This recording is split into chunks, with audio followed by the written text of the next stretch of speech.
Hi friends, வணக்கம். என்னடா ஆரம்பத்துலேயே ஒரே வெட்ட வெளியை காமிக்கிறேன்னு பார்க்குறீங்களா? ஒன்றும் இல்லைங்க, இது நம்ம வெள்ளலூரில் ரொம்ப நாளாக செயல்படாமல் இருக்கக்கூடிய பஸ் ஸ்டாண்ட் தாங்க இது. ஒன்றும் இல்லைங்க, ஏடிஎம்கே பீரியடில் கட்டினதுங்க இந்த பஸ் ஸ்டாண்டு.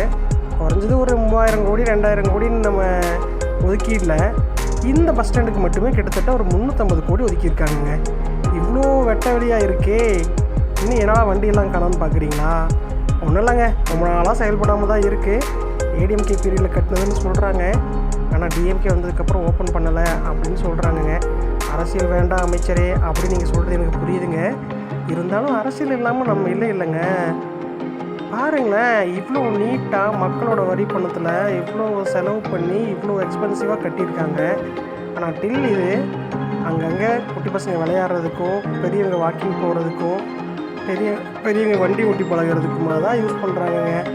இந்த ஆம்பியன்ஸ்லாம் பாருங்களேன், ஃபுல்லாக க்ரீனியாக வாட்டர் ஃபெசிலிட்டிஸு எல்லா ஃபெசிலிட்டிஸும் இருக்குதுங்க. ஆனால் இல்லை, இதில் ஒன்றே ஒன்று தாங்க இல்லை, என்னென்னா மக்களோட பழக்கத்துக்கு மட்டும்தாங்க இல்லை. மற்றபடி இங்கே எல்லா ஒரு ஃபெசிலிட்டிஸும் பண்ணியிருக்காங்க. மக்களோட வரிப்படத்தில் இவ்வளோ பண்ணியும் அது இன்னும் ஓப்பன் பண்ணாமல் இருக்கிறது கொஞ்சம் கஷ்டமாக தான் இருக்குது இல்லைங்களா? இந்த வெள்ளலூர் பகுதியில் மட்டுமேங்க குறைஞ்சது ஒரு 4000 ஏக்கர் பக்கம் அரசோட நிலம் இருக்குங்க. அதில் தாங்க இதை கட்டியிருக்காங்க. இருந்தாலும் இவ்வளோ கஷ்டப்பட்டு இவ்வளோ கோடி